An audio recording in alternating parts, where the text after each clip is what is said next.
I'm a mess. Okay, there we go. All right, good morning. I am Sacred Woman Practitioner Tahtahme, and I'm the Sacred Bruja, your host for the Sacred Sisters Circle.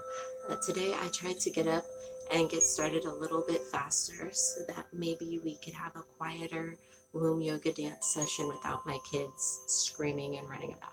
So I'll probably have to leave later to give them some toys and things, but hopefully our session will be a little more chill today. So, without further ado, we'll just start with our womb yoga dance.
from the rebirthing position, lift your legs slowly.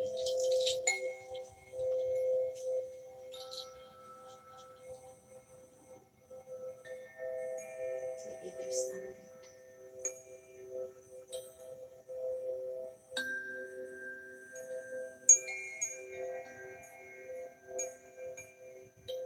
This is the advanced rebirthing position.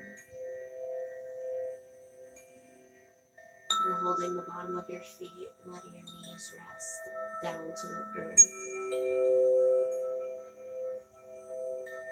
Try to relax and breathe deeply, steady breathing.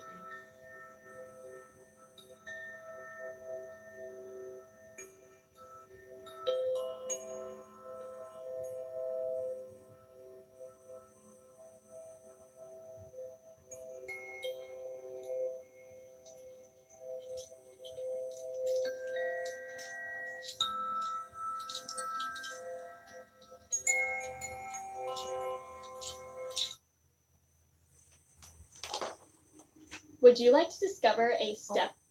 Sorry. I wasn't able to download music as I usually do. So we're going to put that in silence here. So here.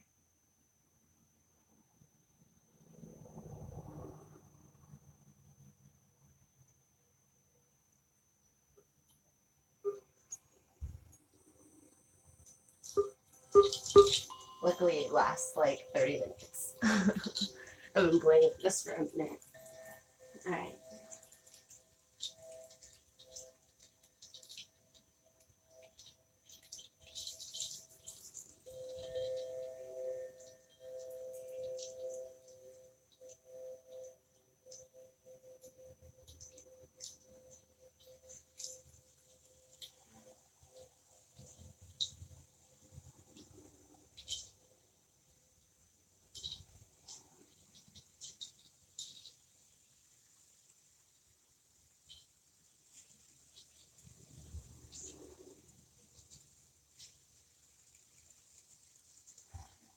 Alright, feel free to move your hips a little.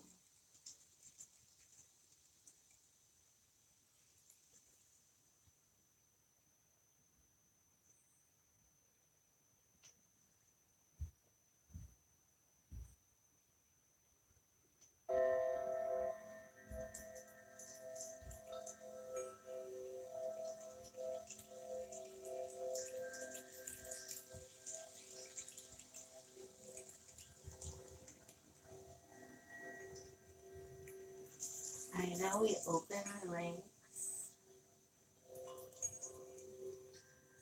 Hands down. This is the lotus position. Hold this for just a little while, as long as you can. If you need to, take breaks and just come back in. And each time open a little more.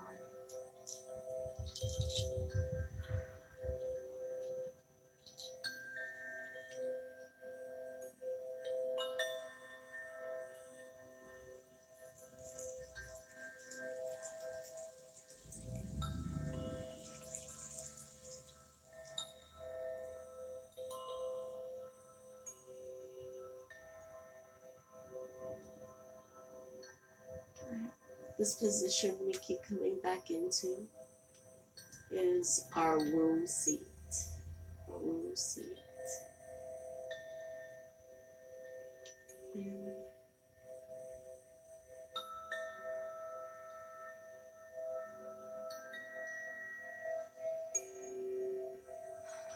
we're going to breathe in our womb seat for a moment because we are going to be doing our shoulder stands for the next little while. So make sure you're in a good position. Nice and comfortable. We go into the womb seat.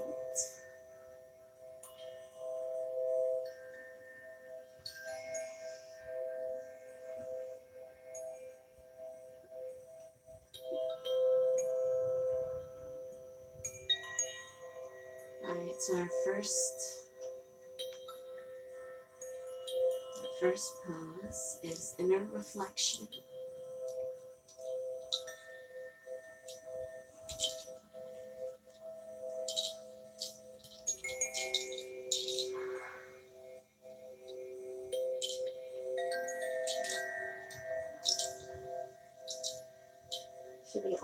Well done. Still breathing steadily.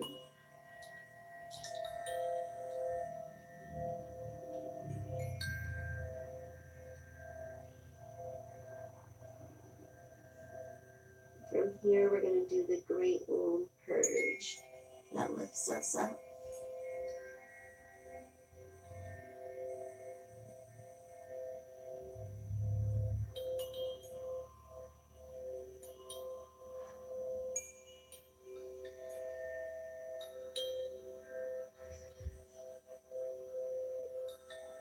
And down again. Slowly. Let's be as in control as we can.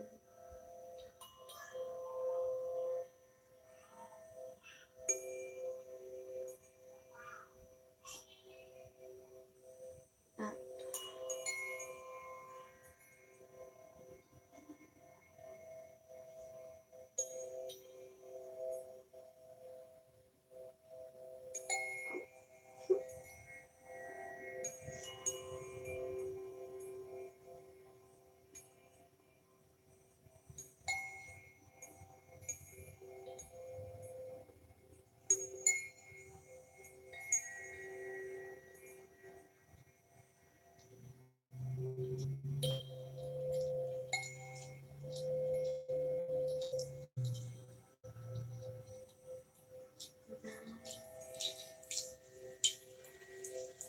Twisting your hip.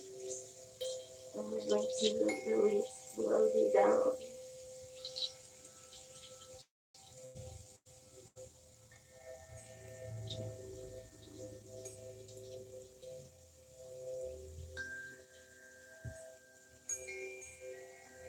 Feet flat on the floor. And we're going to do the move bridge over troubled waters. Bridge over troubled waters. So grabbing our ankles. We're going to lift our pelvis.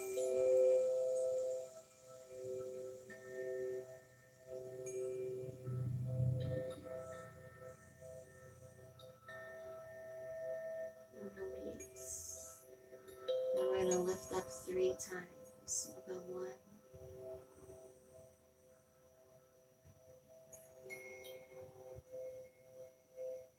2,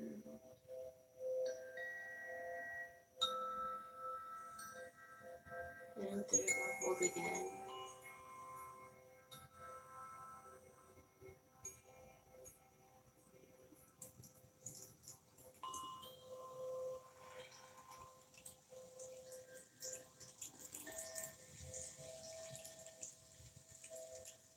And look your head to the right.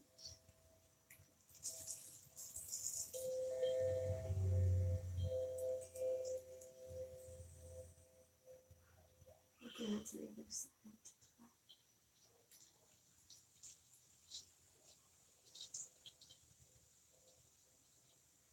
And release down slow.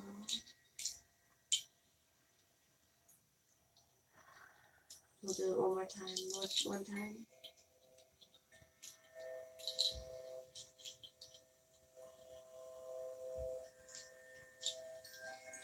Relax fully, and then again. All the way.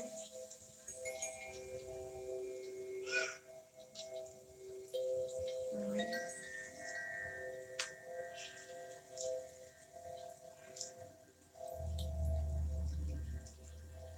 Last time, hold.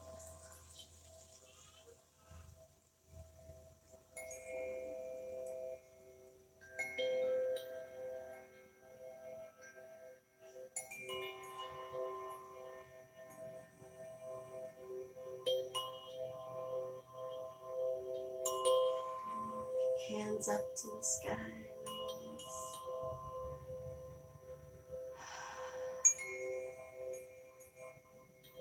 Put your hand in the offering position as you lower. Put your bottoms of your feet together.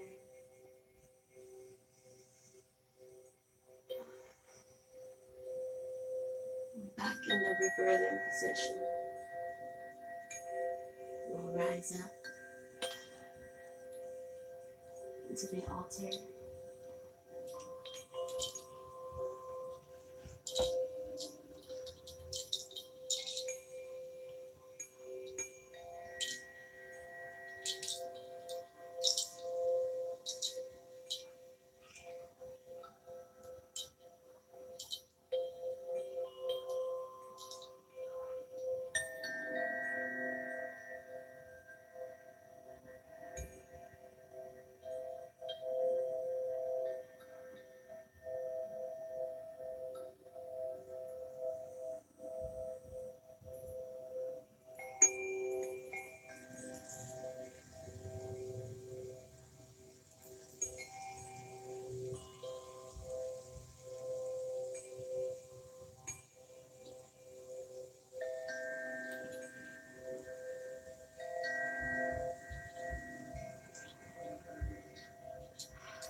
morning. I hope you're having a wonderful start to your day. I am going to step out for just a moment to get my children some things because I did hear they woke up. But I'll be right back and we'll start the sister circle right then.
Okay, here, I'll take it.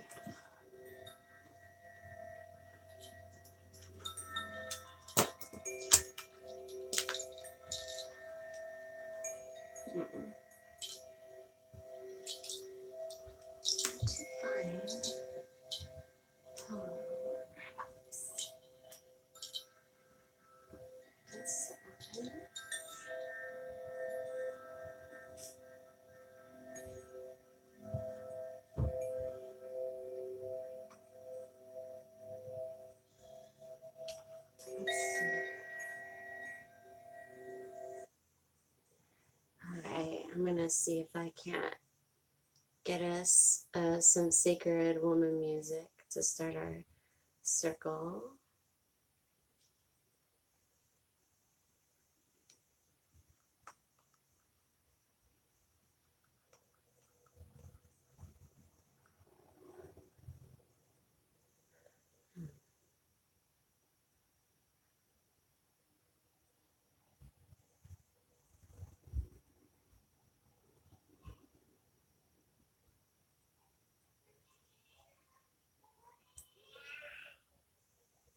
Alright, this is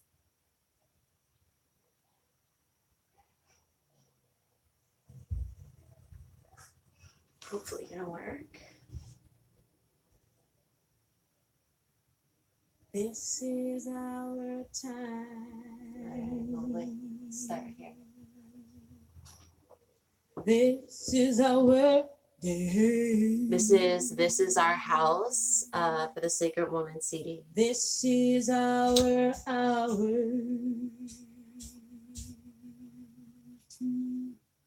be alive. This is our time. This is our day. This is our house. This is our time. This is our day. This is our house. Never had seen. This is our house. And we must clean it. Clean it to receive spirit. Sweep them flow. Let the female go through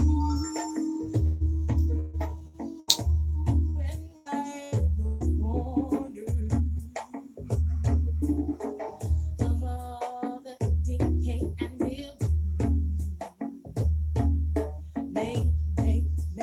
Make those mirrors clean. Don't block your blessings, they are free.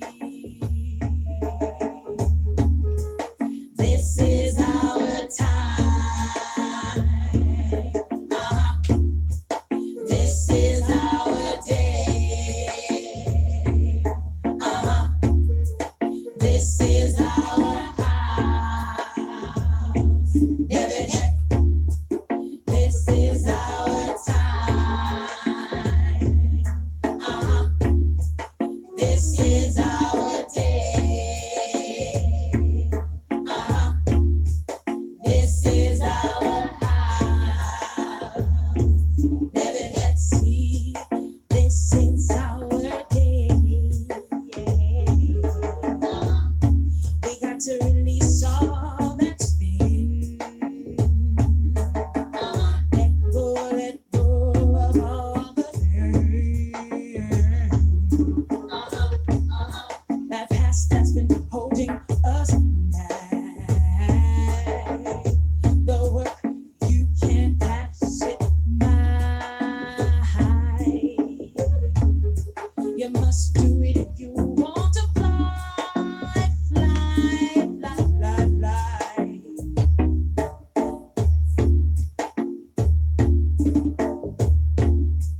This is our time.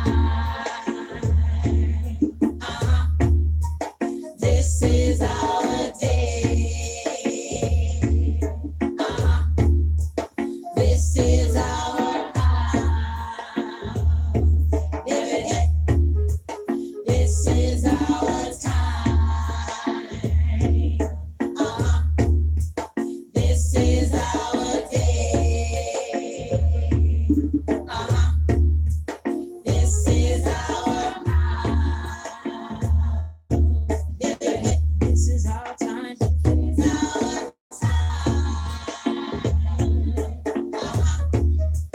This is our lead your house, lead your soul, lead your soul, then it make you feel whole. Lead your soul, then you lead your life, then you know you feel right. I always listen to this song when I'm about to clean my house. I'm not even kidding.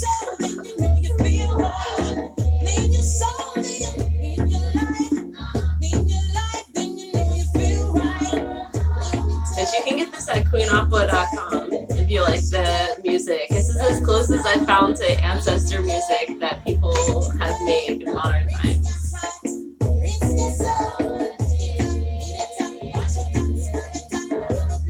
Or like, I guess, gospel ancestor music.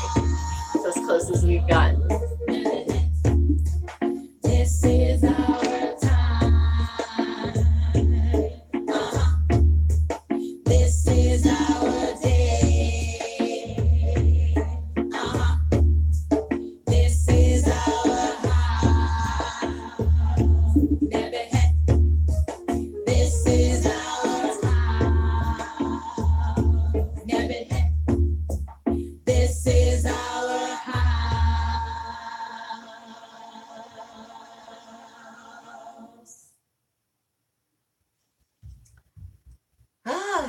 Okay. I absolutely enjoy that one. I think that, like I said, Queen did such a good job creating a CD that people could really connect with and enjoy. And that really, goes with the theme. It goes with everything. I wish there was opportunity for more of us to create that sort of CD. But I do remember that I did buy these meditation CDs for this. That was from the like Roseki Arts Temple, I think it's called. And I always get that wrong. Anyways, I'm gonna have to remember which app I downloaded that on and all that, so we can start doing that too. Because I don't know why I haven't done that. Sometimes I just buy things and then I like don't utilize them the way I envisioned. I don't know, waste of money. So we're going to totally be doing that soon. Today's theme is contact with the ancestors. Today we're talking about getting together with the ancestors in a way that is tangible. It makes you feel like you're doing something, right? So, a lot of the times when we think about the ancestors, we think about this new spirituality, we think about it in terms that we're used to. So but we've changed everything, so things aren't going to happen the way that we're used to. So I thought we would talk, we're going to do a little bit of the spiritual house cleansing. Okay, so full cards on the table. I planned some of these in advance. When I decided to do the sister circle, I got a bunch of books, or I gathered a bunch of books that I already had, and I made a bunch of, circles and themes, and was like, this is for this day, this is for that. So some circles, like, I have really well planned, some I don't. But I know a lot of people have seen this book. This is Luisah Teish's Jambalaya, and I do really like Luisah Teish's book. Okay, I really like this book. I think it's so full of information that everyone needs. It's super vital. But I recently found out that Luisah Teish is a TERF, so she's like featured in books that she's given the okay of, that like advocate for violence against queer people, trans people. And so basically I won't be buying things from her in the future, and I'll probably always be giving this disclaimer saying that. But at the same time, there are so few good books out there that you can like utilize, you know what I mean? There's so few books, and so it's like cutting off so much vital information when this is one of the few sources. I'm not going to advocate for that. So I'm going to be reading out of this book. After all that, I am going to be reading out of this book, but I am also not going to be supporting Luisah Teish in other ways financially in the future. Like, you'll probably never catch me going to go see her somewhere, or paying for one of her online events or something of that nature. But I did already have a couple of her books, and I do think information in them is really good, and it's super vital for especially people who are coming into the practice and looking for ways, tangible ways. So anyways, I found a part of the book that has her version of the spiritual house cleansing. So we're going to be learning about that. So we already did Queens, which maybe I'll repeat if we have like some time when we get there. So we're going to start with a quick libation. I know we always usually do kind of a longer one, but I thought today we could do one that is more, concise and, memorable, and we can, yeah, I don't know. I think it's nice to have ones that are long and ones that are short. Okay, so we're going to, get into the libations, and we'll do the reading right after. We pour in honor of Sankofa, and we respond with Ashe. May my hands be fresh. Ashe. May the road be clear. Ashe. And may the house be clean. posture.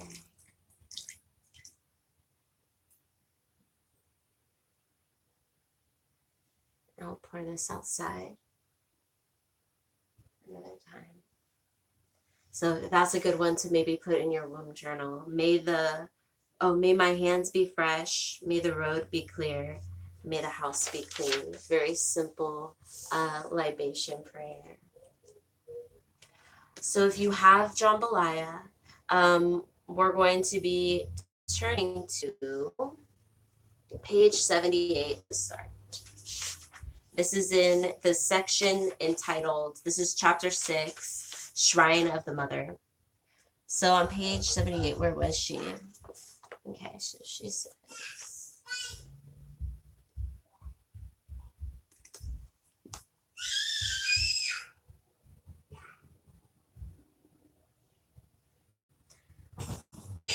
layers of racial history that reside within your consciousness know how the pyramids were built. Those layers have recorded all occurrences born of human minds and human hands. You hear my kids yelling at each other in Babel language. Those layers have recorded all occurrences born of human minds and human hands since the beginning of time. And time is no barrier. We could therefore say that every mother contains her daughter in herself, and every daughter her mother, and that every woman extends backwards into her mother and forward into her daughter. This participation and intermingling give rise to the peculiar uncertainty as regards time. The conscious experience of these ties produces the feeling that her life is spread out over generations. The first step towards the immediate experience and conviction of being outside time, which brings with it a feeling of immortality. The individual's life is elevated into a type. Indeed, it becomes the archetype. This leads to restoration of the lives of her ancestors, who now, through the bridge of the momentary individual, pass down into the generations of the future. Jung thus substantiates the African view on the importance of the ancestors. I don't know if his name is Jung or Young. I don't know how to say that person's name. I see it all the time. Although time is no barrier, reluctance and the inability to put the conscious mind in attunement with the racial consciousness and eventually with the collective unconscious are stumbling blocks. Why would we be reluctant to know how the pyramids of Egypt were built? If we applied this knowledge with integrity, we could revolutionize the preservation of foodstuffs, possibly end world hunger. Why is the process of making true stained glass dead? Or, more practically, it would be a great aid to a contemporary woman to know the natural birth control secrets of our foremothers. The reluctance is based on the fear of the unknown. Yet, many things presently known to us were once unknown. Aerodynamics, for example, the planet Pluto. Once these things were made known to us in the form of ideas based on intuition, we can make practical use of them. But we have a conditioned fear of the non-material. We fear it will get out of control. This is true, but suppression is not control. All right, I like that a lot, that how she was talking about that, how people really fear the non-material. They're always fearing things will just go wildly out of control. And it makes me really think of like Wiccans and how, there's the rule of three, and in Hoodoo, they'll always be like, oh, but, don't do certain things. But in reality, as long as, you're working in righteousness, or you're working, in a space of wellness and wholeness, there's really little to fear of that repercussion, or things just wildly, all of a sudden things just get out of your control. I mean, if you're doing things you're not supposed to be doing, yes, things will get out of control. But I mean, even, hiring a professional, people sometimes will get scared to do that, scared of what they'll unleash. We've just been so conditioned. The only thing that, most people are not afraid of is like Jesus. And even then, people, the symbolism is a little out there. But yeah, I really enjoy that.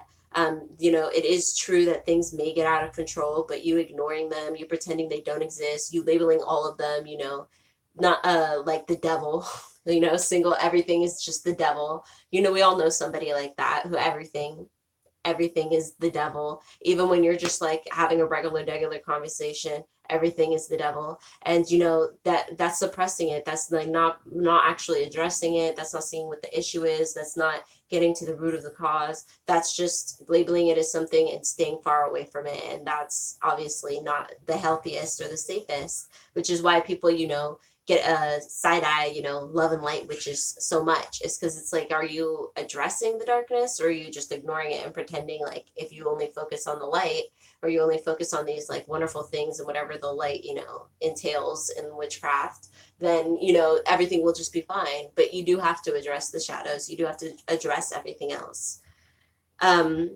He believes that the nature of the unconscious mind is such that if a problem exists that is not being solved, the collective unconscious will demand a resolution. This resolution may be positive or negative. It may be the reformation of society or nuclear holocaust. Our choice, tea or poison. Okay, so that part in particular just made me think about how how America's kind of falling apart at the seams right now, right? We're seeing like, I mean, how many school shootings happened in 2018 alone? It's been kind of building up. And, you don't see this phenomenon anywhere else, really. You don't see, kids lashing out by shooting other kids. It's like, it really is the collective unconscious trying to rectify all of the pain and suffering that just continues on. And we gaslight victims constantly. We're like, oh, you're just this, you're just that. And, well, if you just shut up, well, if you just buck up, and so these feelings start to rage and boil, and it gets to the point where literally it doesn't matter how much money you have or how what the infrastructure looks like. It will all fall apart if the society is falling apart, if the people themselves are falling apart from each other, from their collective ability to connect with each other and help each other and not feel so alone and in despair. So anyways, yes, the society, just because we're not addressing the issues such as the rape epidemic, such as the drugs that keep being brought into the communities, and now the pharmaceuticals are the ones drugging everybody, getting everyone addicted. And then there's the racial issues, and no one ever got really paid for slavery. And then there's the issues of like, we keep inviting immigrants over, and then when they're here, we're kicking them out and trying to close up the borders. So there's like a billion things occurring, and everybody's like, no, nothing's happening, it feels hopeless. But it's not hopeless, because things naturally will try to rectify themselves. So it will feel hopeless. I think things will get a lot worse before they get better. But the idea is that the energy is always working towards that. The question is, where are you putting your energy towards? Are you walking around saying it's hopeless, or are you doing something? So the real question it becomes, how do we get access to and maintain a balanced relationship with these layers of consciousness? Here is where the ancestors act as intermediaries. Okay, so that's why I chose to call this section the theme contact with the ancestors. So this next part, we're going to talk about a couple areas of contact with the ancestors, and how the ancestors help us through these times, and to understand the events that are occurring around us, and also understand our place in the events that are occurring around us. Because we do notice, right, that there will be connections between yourself and the world around you at large. And I think a lot of us kind of touch on that and kind of feel on that when we're like, we look around our friends list on Facebook or something, and we're like, wow, I like these girls around me are really doing something. I'm really like, I'm a part of something. Like, I'm talking with people who are doing something. I'm influencing them. They're influencing me. It's reciprocal, right? It's all circular. It's all going around in that way.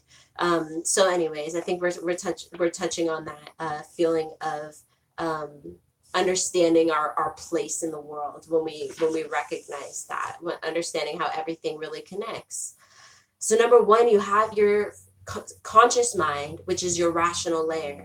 It speaks and acts with absolute purpose. You say, I am going to walk across the room, and then you put one foot in front of the other until you get there. That is your conscious mind, your rational layer. Things make sense. It can be explained. It can be proven. Number two, while you are walking, your heart is pumping blood. Your cells are reproducing in your body. You're breathing. It works without you speaking it. That is run by your subconscious mind. This layer does not speak directly as the conscious mind does, but should it tell your heart to tighten, you'll become consciously aware of the pain in your chest. You can, however, talk to the subconscious, instruct it in the will of the conscious mind, and it will send back to the conscious mind a child, an idea that solves the problem. Number 3, but where does the subconscious get this information from? How does it know that it is possible to build a machine that will fly? It contacts the racial consciousness, the surviving intelligence of our ascendants, who watched flying occur for generations and desired to do the same. Number 4, those ancestors then turn to the wind goddess, who lives as an archetype for flying in the collective unconscious. She hands an idea to the ancestors, who filter it through her experience of watching things fly, and the ancestors hand it to the subconscious mind as an idea charged with emotion, highly desirous of birth. That package is handed to the conscious mind in a burst of inspiration. To inspire is to breathe life into, to expire is to die. And the conscious mind causes the hands to draw the blueprint and weld layers of metal together. All right, so, when she's talking about those things, those ideas that we have, right? And I think a really good example of that, beyond just like what she's talking about, is, we have the airplane, not just because the Wright brothers, wanted to fly and, did that. They themselves went to research that other people had done, right? And it wasn't them, right? It was their little sister, was the one who did a vast majority of their research, a very brilliant woman. And she was doing all this research and reaching into the minds of the ancient past, and looking at their blueprints and being like, hey, this doesn't make sense. You need to do this. You need to do that. And so, it was the collective efforts of all of humanity, right? It was the efforts of man wanting to fly for centuries, of all those little prototypes of Da Vinci, of, all those different people who built some machine and tried, and to some extent, and all of that research collectively was what went into the first airplane and finally got us up in the sky.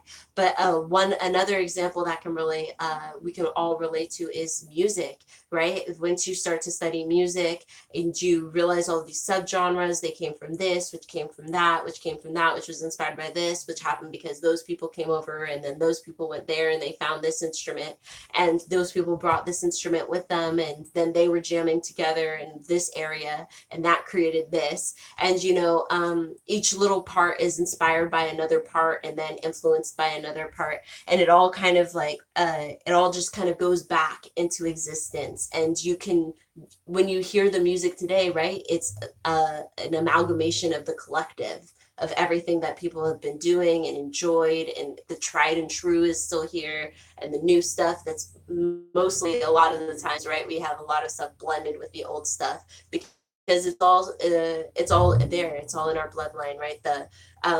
Like most songs, when you turn on the radio, it has the African step in the background. Like every popular song has this same beat, and it's because it's one that's been in humanity's collective for so long, all the way back through Africa. We've been using kind of the same similar beat. Humans just we tend to repeat, we tend to go in cycles, right? So let's see, she finishes this with, sometimes the ancestors deem certain information is so important that they send it to our subconscious mind without being consciously asked. Then we have prophetic dreams, rich in symbolism and unforgettable. They linger with us until we recognize their importance, analyze their symbolism, and act on their content. Do something about their meaning. Many people are frightened by the idea of interacting with spirits. This is because of a confused association with ghosts. But we can make a distinction. This is a quote by Alan Landsberg. It says, to the trained parapsychologist, ghosts are similar to psychotic human beings and capable of reasoning for themselves or taking action. Much action. Spirits, on the other hand, are the surviving personalities of all of us who die in a reasonably normal fashion. A spirit is capable of continuing a full existence in the next dimension, to think, reason, feel, and act, while his unfortunate colleague, the ghost, can do none of those things. It is possible to contact ghosts, but that is not our purpose here. Our purpose is to contact the spirits of our ancestors, kindred spirits, in order to get their guidance, protection, and healing, so that we may be better able to create a better world. So that does, lead you to think about, the manner in which your ancestor passed. Should you be calling on them? Do they have the strength for this? And, for different people, there's different, reasonings and different ways that things happen, different ways that they felt about it. So it really comes down to using your intuition, praying about situations, focusing your energy on them, and trying to really understand them to a fullness, and not trying to project what you want to hear onto the situation. Unfortunately, some people who come to mediumistic work are frequently impressed with the phenomena associated with ghosts, table wrapping, and ectoplasm. However, such phenomena seldom carries with it practical information for solving problems of the real world. Contact with the spirits, on the other hand, may take a variety of less dramatic forms, such as signs, omens, dreams, water-gazing visions, but partial and full possession can occur with the ancestors, but we will restrict ourselves to a light trance. So again, and when you are, taken over by an ancestor, or, possessed by an ancestor, you're filled with the spirit of an ancestor, again, it's purpose driven. Sometimes it's through, praising, sometimes it's through dance, sometimes it's through energy creation, receiving a vision, all sorts of different things. But what you're not going to get with like the ancestors is, some sort of like crazy jacked up, all that crazy screaming, psychoticness, that would be, a ghost or rogue spirit that you're getting involved with that has nothing to do with your ancestors, really. But then there could be ancestors that are, not good people, and we don't call on those ancestors. That's okay too. All right, so she goes on to say, for the person who is concerned with the quality of the message received from spirit, attunement with your ancestors is much more important than table wrapping. The ancestors function as guides, warriors, and healers. The guides are our travel consultants on the road of life. They help us to make major decisions, advise us on what to do, when, and with whom. The warriors defend us in times of trouble. They give us courage and strength to face up to fearful situations. It is important to have a good relationship with the warriors because they teach us the difference between caution and cowardice, between courage and foolhardiness. They protect us both by steering us away from danger and by providing a feeling of confidence when a perilous situation must be faced. The healers helped us maintain our physical, emotional, and mental health in a number of ways. Sometimes they give us the impulse to try a particular diet. Sometimes they introduce us to a healer, such as a doctor or a midwife, who will help us care for ourselves. At other times, they actually come and heal us in our sleep. All right, I'm going to skip this next part because it's a whole story. She says, I'm starting up again on page 82. She says, I am not interested in strict classification of these experiences. I just want to prepare you for the wondrous things that can happen. I have said that the ancestors function as guides, warriors, and healers. These roles are not mutually exclusive of each other. A given ancestor may act in any number of or combination of these capacities. It depends on what the person was like during her lifetime and on what work she was doing in the spirit world. Was your grandmother a seamstress? Yes? Then take her shopping with you. She could lead you to the best bargains on attractive, durable, and low-cost clothing. You'll have to acquaint her with your style and color preferences, but you should also pay attention to hers. She might help you out. Was Papa a handyman? Yes, then take him with you when you go house hunting. He can sense the bad wiring, the leaky pipes, the deteriorating foundation of the place. He'll steer you towards a better house and suggest ways that you can make your natural repair or necessary repairs. Are you having trouble dieting? Perhaps your great aunt now realizes that her heart attack was due to her wrong diet. And perhaps she can help you keep your diet as a part of her work in the spirit world. You don't know how much they are willing to help you until you contact them.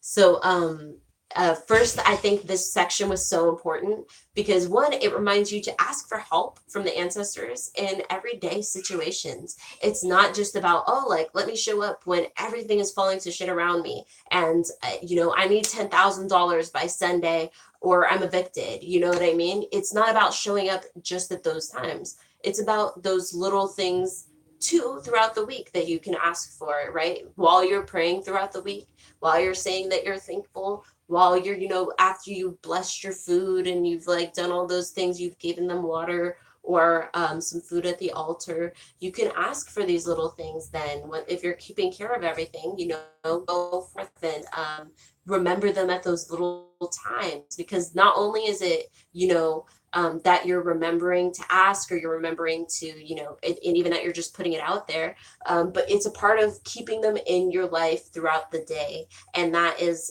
something that is really important in African traditional religion. So it's not just, the ancestors. Let's say you do other types of African traditional religion. In that case, you would be able to, apply in the same way. You're trying to make your spirituality a part of your lifestyle, not just something that you pull out during times of total distress. All right, so that was the end of what we were reading there. Let me see. I'm gonna get my water. I'm like thirsty now. Okay. So we always study the 42 laws, the moral laws of ancient Egypt, because morality was something that was, revered in some of those ancient African societies. And I do think that in order to have a peaceful world going forth, right, that's our ultimate goal, is to have a world of peace. Then I do think that people need to start thinking and operating on a moral code. So that's why we study the 42 laws, one every week. Let me see if I can find what So yeah, the principles of Ma'at are truth, justice, harmony, balance, order, reciprocity, and propriety. Today's law study is I will not pollute myself.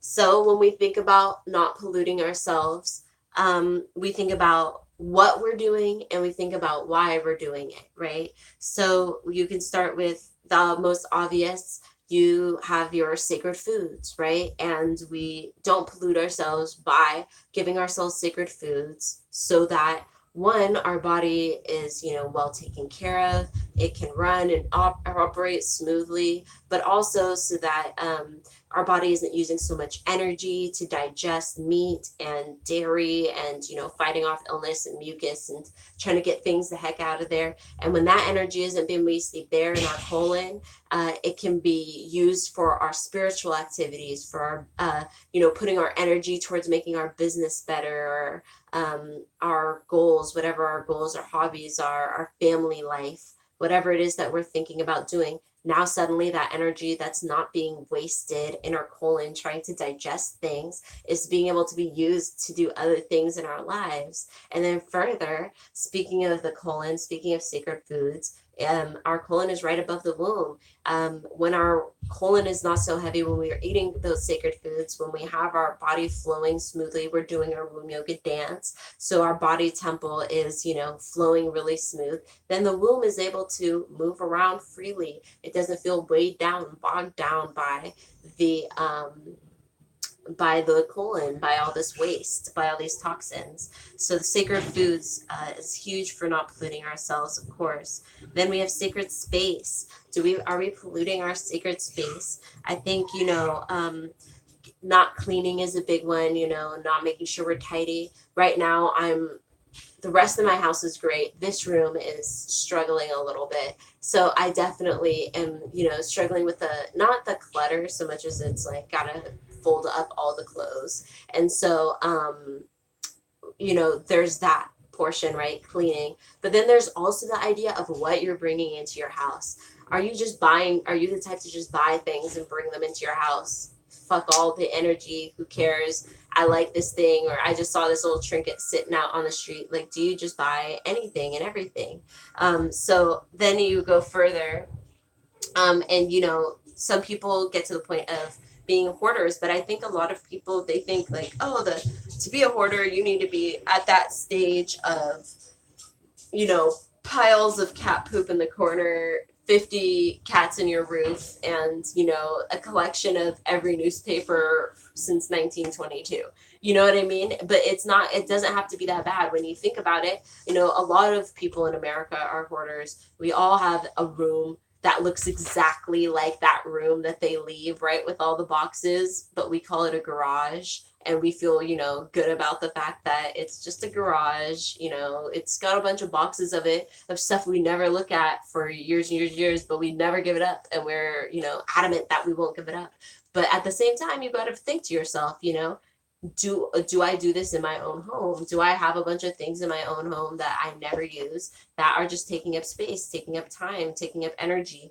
So that's another way that you pollute your space. That's why I've been posting on the site, not only, I've been posting on Patreon, not only cleaning, but also, you know, feng shui, or however they're calling it. You know, the art of sacred space is literally what that is. And, you know, it's not just about, you know, following all those specific rules, but for sacred space, we should be thinking meticulously about what we're putting in our home, how we're decorating it, what energy and vibe we want each room to be. And that is, your home is the ultimate altar. It's really your opportunity to look forward and make your home a sacred space, make your home a place that you want to be. Not only you, though, if you're not the only one living there, right? If you have roommates, a partner, children, any of those things, it does help to be able to, you know, think about other people's needs. You know what I mean? Like, you can't just be like, wouldn't it be nice if we all have tiny miniature altars all over the home or something like that? But, you know, if you have a 2-year-old, you can't have tiny little altars all over the home, or candles being lit all over the home. Or, you know, if you have a dog, even, you can't be just having certain things laying out all over the floor, because you could potentially kill your pet. So, you know, you do have to think about the rest of your obligations or partnerships or what have you. But at the same time, you should still be able to make a beautiful place. And so I'm going to be starting to do that in the next couple of weeks. And I will definitely post pictures as I, you know, work on my sacred space around my whole home, not just like on my altars, and try to make each room a space that not only I, but, you know, the rest of my family feels comfortable in, but it's still vibrant and us and inviting. All right, let's see, lifestyle. Don't pollute yourself with drugs, alcohol, also company. You know, there's so many things that, you know, there you can indulge in, obviously, but I mean, company, I would say indulge in bad company anytime. But, you know, drugs and alcohol, even sometimes meat. You know, if you're like on a beach resort somewhere and someone offers you like a fresh fillet of something, like, I don't think that, you know, here you are out in, like, you know, some beautiful place, that you should be like, no, how dare you, I never eat any meat ever, never, no exceptions. Even though your like mouth is watering and it's going to make you pissy for the rest of the evening. Like, I don't think that that's necessary. You know, if you're super dedicated, of course remain dedicated, but if it's not like that for you, I do think you should enjoy parts of your life. That being said, if it's a regular part of your lifestyle to be completely shit-faced, or, you know, super high, you need to think about that. You need to think to yourself, okay, on a moral standpoint, am I even like operating in a way that's kind to myself, kind to my community? You know, it's always about trying to do better, just off the basis of the moral thought of it all. You know, you're trying to just be a better person. That's what your hope is while you're in this vessel, while you're working, while you're operating, is to be the best person you can be. So then and then when I said company as well, you know, figuring out, you know, who you're hanging around, who are your friends. We have mind. What is your entertainment? What is your TV playing all the time? What is your music telling you all the time? What is your, what are you doing for fun? What is that saying about you? What is that feeding you constantly? Should you be changing it? Especially not just like, oh, does it make me happy? But like, does it get you where you want to be, where you say you want to be? Family is the last one I had. Being able to not pollute yourself with abusive family members, being able to cut people off who need to be cut off is a huge one. Goals, um, making sure your goals align, in a way that is not only are your goals moral, but they're, conducive to helping your family in your life in a way that is actually positive, and making sure that all your goals align with each other. You're not polluting yourself with like confusing, trying to go in this direction, but you're also trying to go in that direction, and they constantly pull at each other and tear each other apart. That's polluting your state of mind. You're getting stressed. Then making sure that you're aligning with the needs of your family. That is your obligation, or that you have dedicated yourself to, your wife, your husband, whoever. Making sure that you are operating in a way, even if you're trying to be sacred or do make certain changes, that you're still trying to remain with this family that you have dedicated yourself to. Okay, so we are almost finished. Let me move this over here. We are going to read really quick the Spiritually Cleansed House. This is on page 19 of Jambalaya.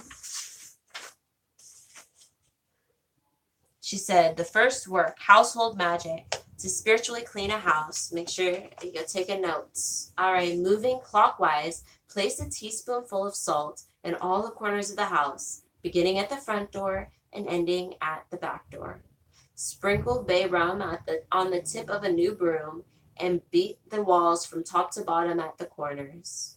Moving counterclockwise, pick up all the salt from the corners and flush it down the toilet. Now mop the floors in a solution of first urine. Drink a glass of water before retiring, and then collect the urine in the morning before doing anything else. So it should be the first cup that you get of your urine. So you should drink a lot of water before you go to bed. Then the next day, collect your urine at the first one of the day. So you mop the floor in a solution of first urine, 2 tablespoons of brown sugar, and perfume. So I prefer for perfume to use oud. There's the oud of the royal bloodline. I bet if you Google that, it will take you right to them.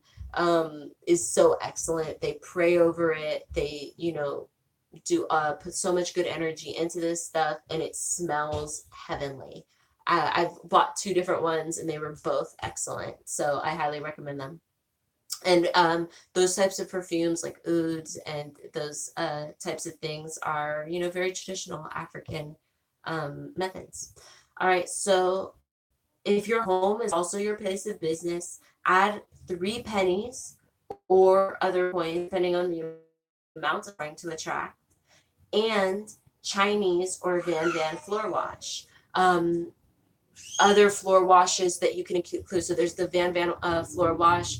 There's this Chinese floor wash, which I've never known anyone to use. This is like the only place I've ever seen that. There's 4 Thieves oil. There's Florida water. There are a bunch of different options that you can use. So just put some of that in there. So you've got some of your first urine, brown sugar, your perfume of choice, some coins if it's your place of business, or if you need money in general, attracted to your home. And your cleansing wash, 2 tablespoons of your cleansing wash, be that Van, 4 Thieves, Florida water, whatever. Mop the floor and speak aloud the type of life that you are trying to live in your house. Okay, so this is the important part. It's not just that you put all these things together. You need to speak aloud the type of life that you are trying to live in your house. Do this in each room. When you're finished mopping the floor, throw that water out the back door. If you don't have a back door, I would either go into the backyard and dump it, or go to the back of the house and dump it. Light a blue peace candle behind the front door, and she says to put an image of Saint Michael over the door and fresh cut flowers in each room. Now, a lot of us would probably feel out of place putting a saint on our door. I know I definitely would. And so if you're not, go ahead, get yourself a Michael. I know, there's so many images of Saint Michael. You can probably find one that speaks to you and like looks wonderful in your house. If not, I would get a picture that represents the Agun, the ancestors. You can get an ancient picture. Google has like a billion pictures. You could just go print one up, put it, frame it, put it on your, right above your door or what have you, and then put the flowers all around. So light a peace candle, and so that can be light blue, or it can be what candle you have. Maybe carve into it a peace symbol, or draw on the outside of a 7-day candle, draw a piece on the outside. Make it your own. Use what you have. Then the next part I wanted to read for you, she calls make a bed for sound sleep. Make a bed for sound sleep. Turn the mattress over with the change of the moon, new and full. So every new moon, flip your mattress. Every full moon, flip your mattress. Sprinkle the mattress with talcum powder and love oil. Cover it with crushed magnolia leaves, or place lavender sachets in the corners of the bed. Put the sheets on. Place a bowl of water with perfume under the bed at the place where you lay your head. Change this water once a week to keep the dreams clear. All right, so again, you'd be turning your mattress over. You make a little lavender sachet, get some dried lavender or magnolia leaves if you have them, or both if you can do that. Make some little sachets in some little cloth, sew them tight, or get those little drawstring bags, fill them up, close them, and then put them at the four corners of your bed. Put your sheets on, put the bowl of water under your bed. A lot of people do the bowl of water under your bed. Put some perfume in the water, and make sure you're changing that weekly. Maybe change it every Monday. When you're, starting this sister circle, maybe it will remind you to change yours every Monday. All right, so this helps keep your dreams clear and your mind clear, and have a good sound sleep at night. Okay, so we're done with this book. We're going to finish up with page 285 of our Sacred Woman book. Remember, we're on Sacred Space. Let's go to page 248. Sorry. I'm like, what? This makes no sense. Let's wrap this up. All right, so I wanted to read this daily spiritual observances for Sacred Space because I did not, get into this last time. The gateway element is air. Sacred space will clear out cluttered space, confusion, and loss. Sacred space will assist you in bringing your home and workspace into divine clean order that will create balance and harmony within and throughout your life. Nebet Het, the spiritual guardian of sacred space, will bring peace, stability, and nurturing. She will purify our sacred place from within and without, for our physical surroundings reflect our inner world. Sacred space represents the atmosphere, our environment, our surroundings. It will eliminate space blockages in the body temple, constipation, worms, toxicity, polyps. Spiritual exercises of ascension should be performed to awaken your inner gateways of divinity so that you may blossom into your full sacred center. So when she talks about that, she's talking about how when you leave your home in a state of disarray and then you go out and you do your thing and then you come back, you set yourself up for kinds of failures, right? You're setting yourself up for feeling kind of overwhelmed, for feeling like you can't get anything right, like nothing's in its place, like you're like always in a Where's everything going? You're always in a state of not wanting, visitors. You're always in a state of, just not being prepared. And so when you prepare yourself in this way, you set yourself up to feel better in all of your other situations. And not only that, but your act of cleansing is a way of connecting with your ancestors. It's a way of praying to your ancestors, a way of being spiritual within yourself, within your home. It's a physical prayer. Okay, her first suggestion is for the spiritual bath. Her spiritual bath suggestion for this gateway is lavender. Lavender oil supports intuition, aliveness, imagination, clairvoyance, concentration, peace of mind, wisdom, and devotion, which is Atum Ra. Lavender oil helps to promote concentration. It clears the mind, creating inner space for clarity and peaceful state of consciousness. It helps to eliminate lack of concentration, fear, and headaches, as well as eye problems and being overly detached from the world. When bathing, add 4 to 6 drops of lavender oil to your spiritual sacred bath. Your altar, she says, she urges you to sit before your altar quietly, meditatively on the floor, on a pillow. Add a few drops of lavender oil to your baptism bowl on your altar and sprinkle a few drops around your prayer space. Anoint with the lavender oil, but make sure you're using only pure essential oils. Anoint your crown, your forehead, the body temple, gateway of supreme spirituality, your heart, the body temple gateway of compassion and divine love, and your womb area. Palms to make everything you touch become more sacred, and the bottoms of your feet to spiritually align yourself for stepping out in power, promise, and faith. What a beautiful blessing. That sounds like something that should definitely be done in the morning. Maybe I'll make a post about that and put this, in a small prayer or something that we can do for morning prayer. All right.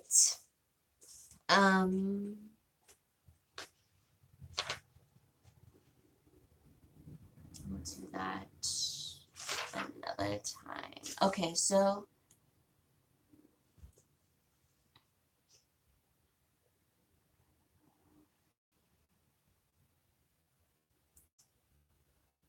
herbal tonics. She says, drink Gotu Kola herbal tea, which parts used are seeds, nuts, and roots. Gotu Kola is the memory herb. When used with cayenne, it stimulates blood circulation in the brain, creating a clearer and more efficient inner space so that clarity will manifest externally.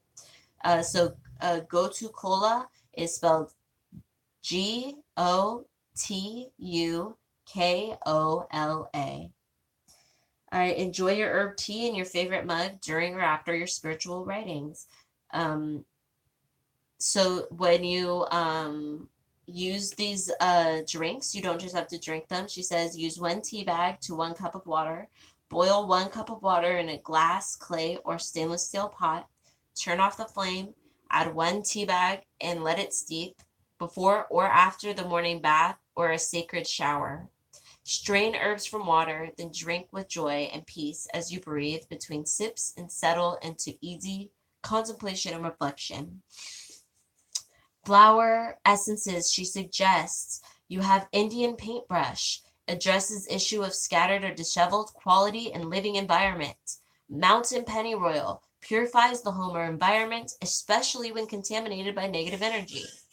Iris helps address drab, dull, or ugly living environments. Also, your inattention to color and form. Iris is a good one if you're struggling to just, focus, like how I don't even know how to decorate my home.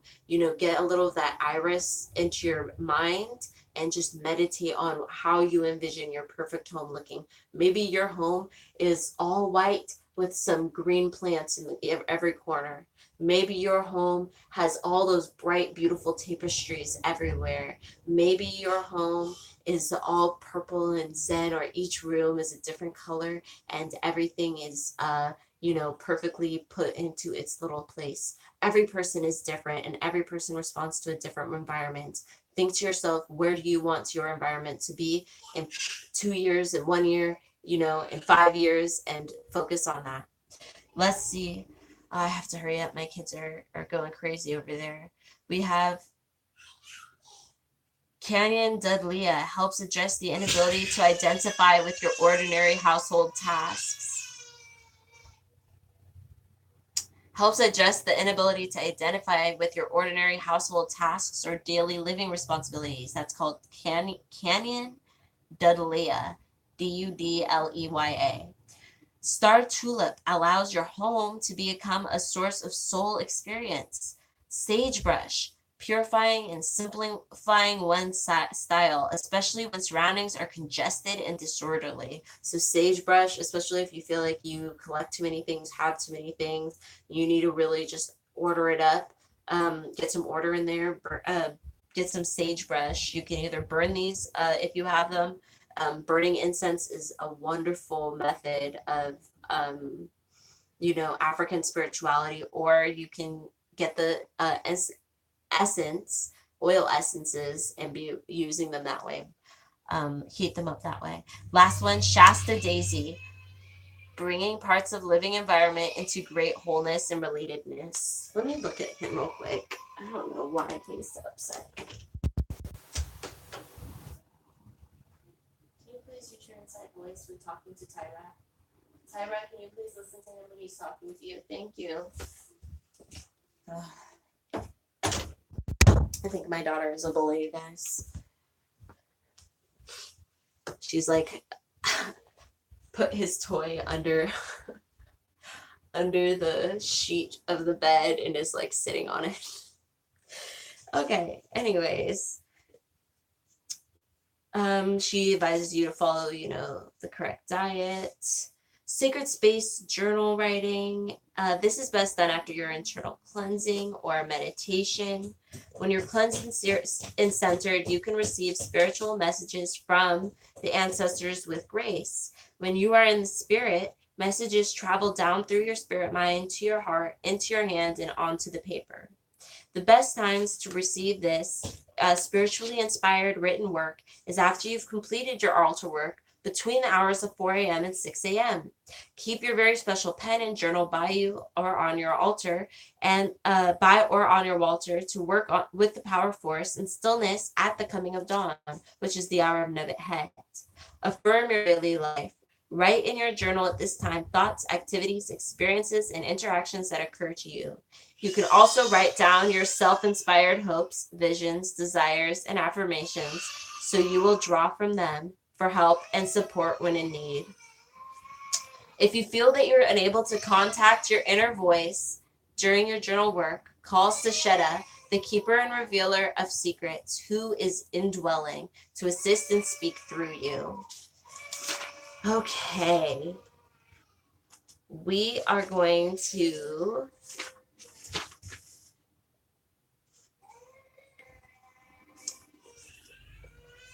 I think we'll just be finished for today because my son is like breaking down. But next time we'll do the cinnamon broom and the other things that we had. So I'm going to just write down that we didn't get down to the cinnamon broom.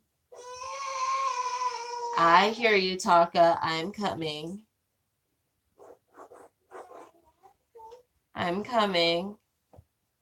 Okay. And yes, so thank you so much for joining us today. Thank you for coming to the Sister Circle, the Sacred Sister Circle. I will see you all next Monday, but until then, may your guides be with you at all of the crossroads that you encounter. Ashe.